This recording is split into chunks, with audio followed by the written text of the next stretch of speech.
January and February catch up, everybody. I usually do these 2 months together since not a lot of movies come out, and I also have that January for the final catch up, so I do January and February together. And this year we're gonna do a little bit different. Not only we're gonna catch up every new releases that I watch, we're gonna catch up with every single movie that I watch, rewatch, anything. So in this catch up, I caught Shaun the Sheep movie from 2015. I absolutely love the movie. I can't wait for it to sink in. I can't wait to go back and watch it again because I think it's quite a masterpiece. I also watched The Red Shoes from 1948. I also watched the first Godzilla. I believe is probably the first Godzilla from 1954. And I also watched the neo-realism film from Italy. It's called Umberto D from 1955. Really, really depressing. And finally, I also caught Portrait of a Lady on Fire. I caught it. I drove like an hour to Burbank to watch this shit. And what I'm gonna say though, I liked it, but I just want it to sink in on me. I want to go back and watch it. But all I can say right now is that I really like it. I can swallow a bottle of alcohol in her. Feel like Godzilla. Better hit the deck like the cartilla.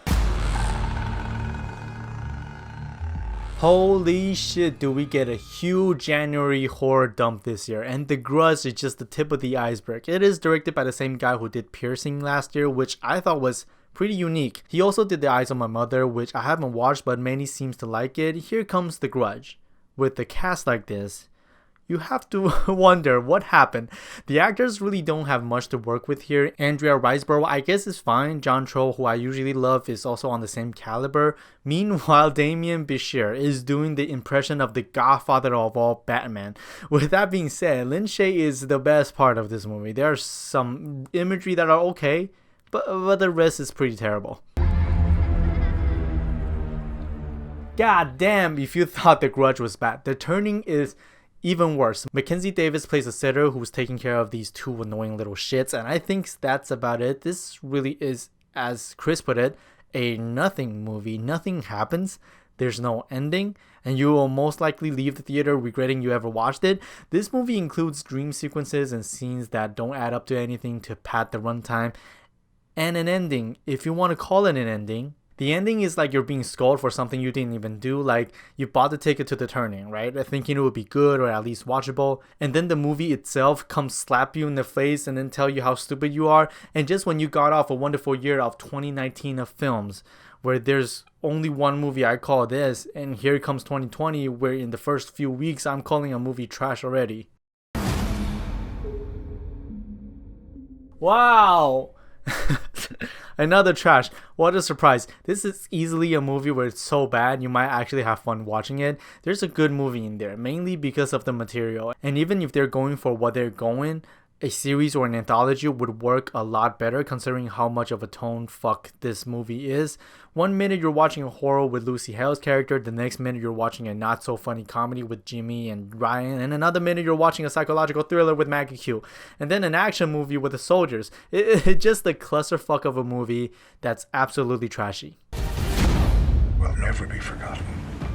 The Last Full Measure tells the true story of William H. Pitsenbarger. Okay, an Air Force rescue man who then rightfully earned his Medal of Honor. It stars everyone you know. I have no idea how this movie was made because I knew nothing about it despite the huge cast. This is a movie with no subtlety. Everything that should be left out are just vomited out. There's also zero to none conflict. We see Sebastian Stan goes on and talks to various people, and some people don't want to give him the information he wanted, and that's the entire film. The 110 minute was a huge bore fest to sit through.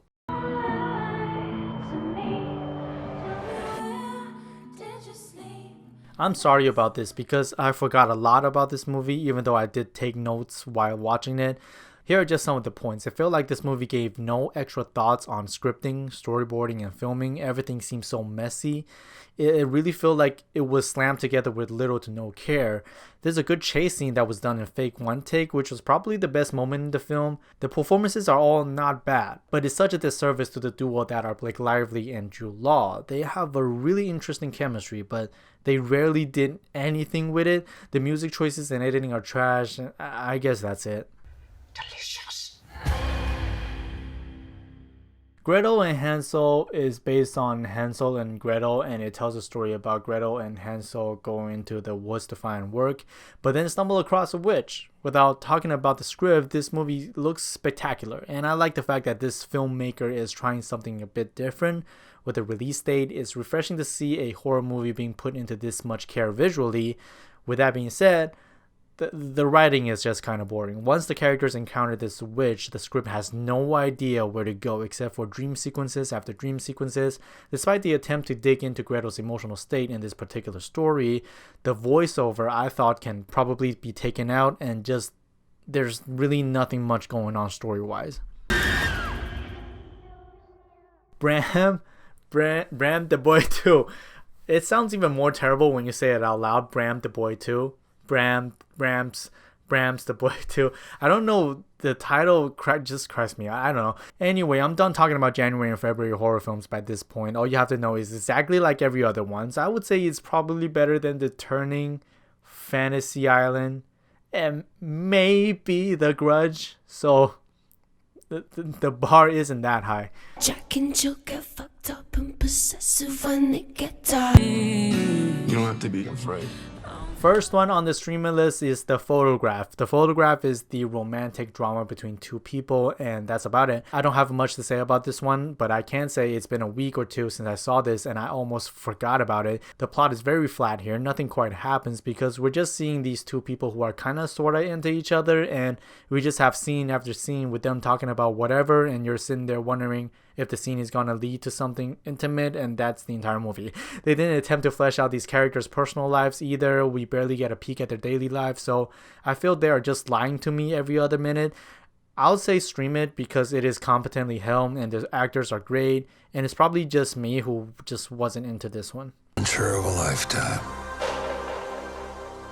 This one's pretty much we follow a dog named Buck, of course his name is Buck, on this adventure of finding his identity. The first half I was on board. I can accept this big CGI element in the story because Buck is never a down-to-earth normal dog. This is a larger-than-life dog that can understand English, so on that aspect I accept it.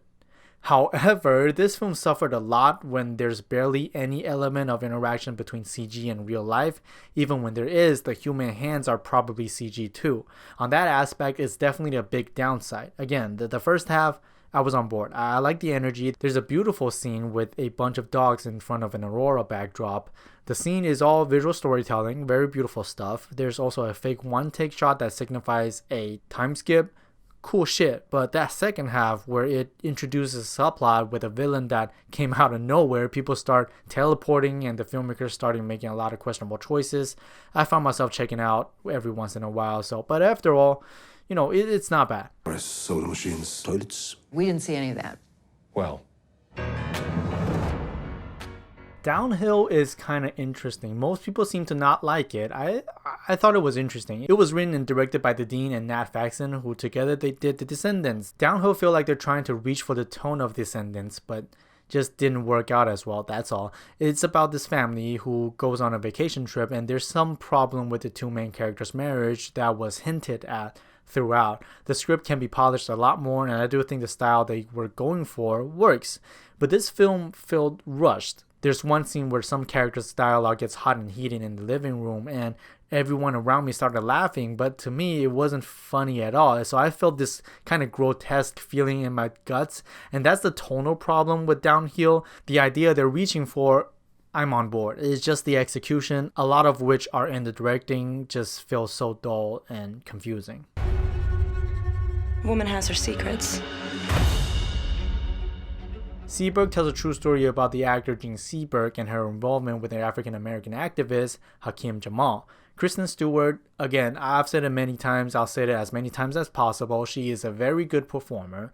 Do not misjudge her from misunderstanding. Seberg has a very cool opening scene, even though it doesn't have much to do with the story later on.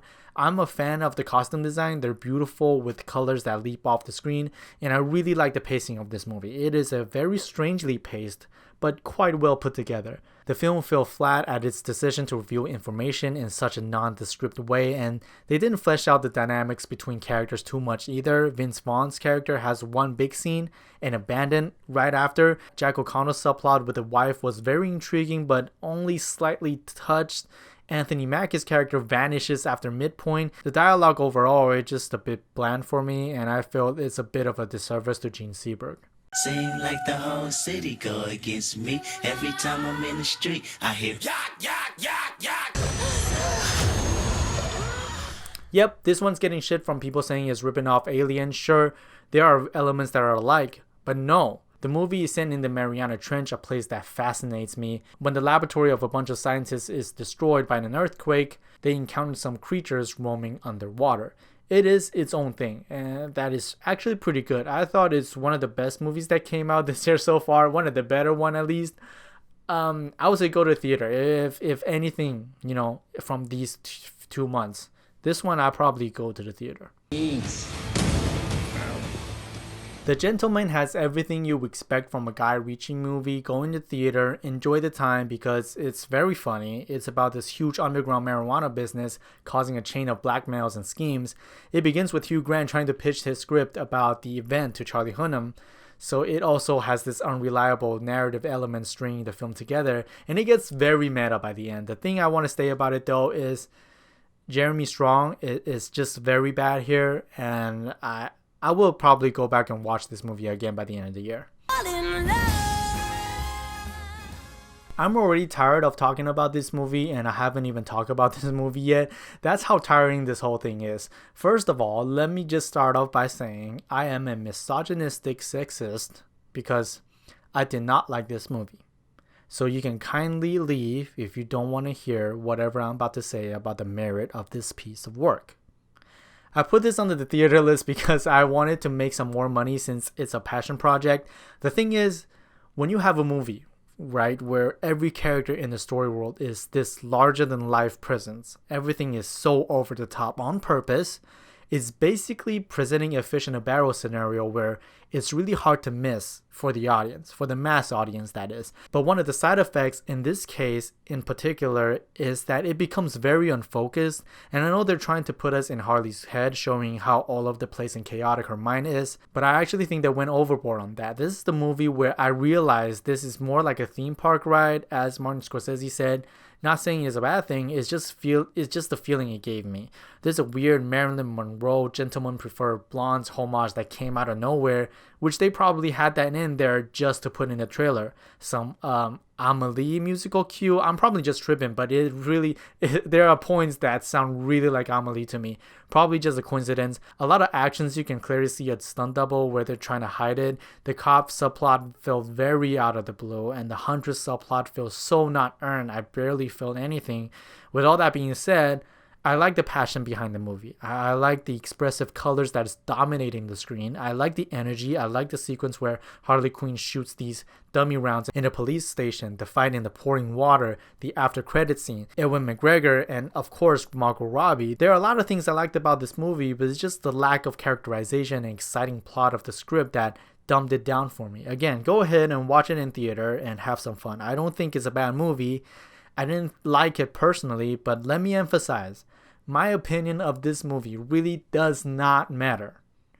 Go see it. It deserves your money.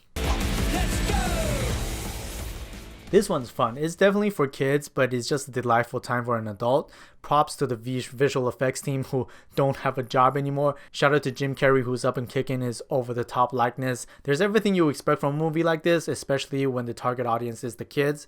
Everything that makes it cheesy and a little fun stupid, but also all the things that makes it good. You have nothing to be scared about.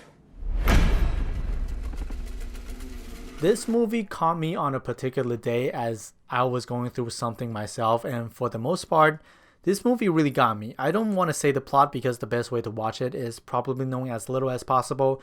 It is a film that constantly challenges the audience with imperceptible choices, including the beats and scenes and sequences, performances, editing, and especially where they put the cameras. Like they're not really easy choices.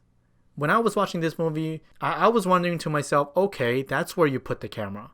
That's interesting, and that's why I respect this movie more than a lot of other horror movies that have been coming out in the first 2 months of every year. For the most part, I was fixed onto the screen, and I can see a lot of people comparing it to Hereditary. There are some really similar elements though. However, the movie kind of falls apart for me after a certain reveal towards the end and third act, and kind of drag it down for me by a huge chunk. But everything leading up to that, I was really into it. Fancy girls on Long Beach Boulevard.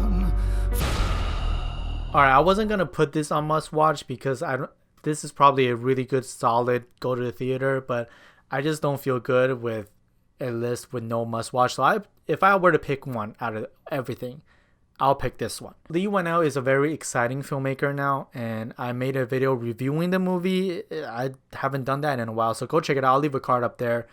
Everything that I want to say is in that video, and I can't wait to see what he does next. Thank you so much for watching, and I have a short film coming out on Sunday, which is March 8th. Stay tuned for that.